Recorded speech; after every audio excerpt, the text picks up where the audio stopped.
Hi Steven. Another good win against Elgin earlier in the week. Yes. I am shocked, and dare I say it, upset by our recent form. I'm not. I felt a twinge in my goatee whiskers whilst on the bus down to Stranraer. Even Jim Moffat said that it would have to come sometime. He is always right. You know what makes me sick? Everyone picking on Jim Moffat.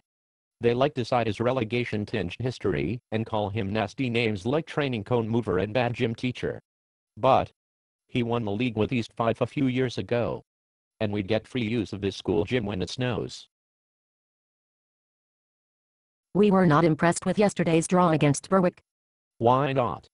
I'm happy to come away with a point after the nutcase Tosh and John Gemmell were sent off.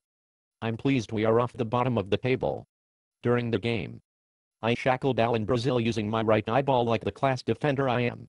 When I looked up to the stand with my left eyeball, I noticed you and Brian praying for defeat again. Your anger at full time was fantastic. It is always nice to get it right. Fucking up. You. Very good. Enjoy it while you can. Me and Brian are doing everything we possibly can to get you out the door. Including telling lies to the press about your budget. Taking all of my under-19s away to the next investment. Not letting you bring in new players. Tapping up John McGlashan. And any other bitter, spiteful and downright nasty things I can think of.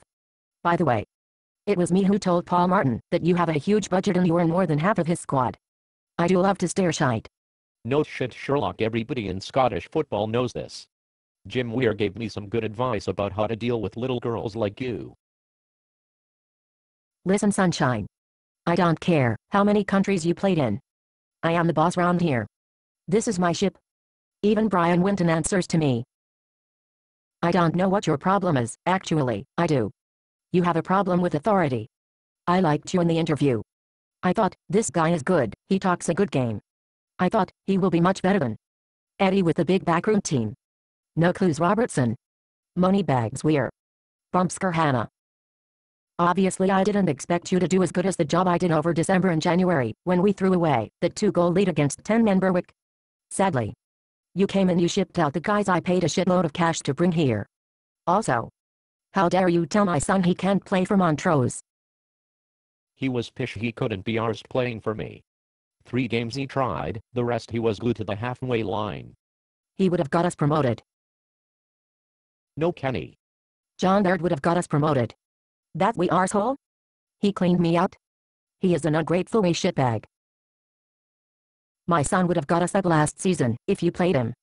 The 5-year plan would have begun to work, I would have been hailed a hero by the fans. Well, I did play him and it didn't work. It also didn't work when you made Jim Weir play him the season before. Look, sunshine. That has got nothing to do with me. Jim Weir made an arse of that? That bastard cleaned me out too. Look, Kenny. Where is this bitter rant going? Is this going to happen every week until I'm fired? It will happen as much as I want it to. Remember, I am the boss here. Okay, Kenny, whatever you say. Look. I need to get my arse down to Hampden. I won Manager of the Month for March. I can't believe those SFL bastards didn't give that award to me. Okay. What are your plans for John Gemmell? What do you mean? How do I get payback on my investment? He has started to put in a lot more effort because he knows that the juniors await. He is looking pretty fucking lean and is scoring goals. But what about the clubs watching him? If John keeps playing the way he is, then I want to keep him for next year. Like fuck you will. I have £5,000 and a season's worth of wages tied up in that lump. I am not happy about this. Should have read the small print, you daft wee shite. I'll get my cash back out of the Hibs money. Sorry, Kenny. You resigned from the board last month. Shit. Yes. You idiot. That means you only have shares in a worthless club. Fuck. You fucked it up again, Kenneth. Don't worry. Brian is still chairman. He will come round to my way of thinking. Especially when I have promised him a new outlet for Albion Boys Club. He keeps lapping up my stories. He is a fat elephant who knows nothing about football or running a business. Mwahahaha. I'll be back, Tweed. Mwahahaha. Everyone will see thanks OD. Mwahahaha. Uwakae.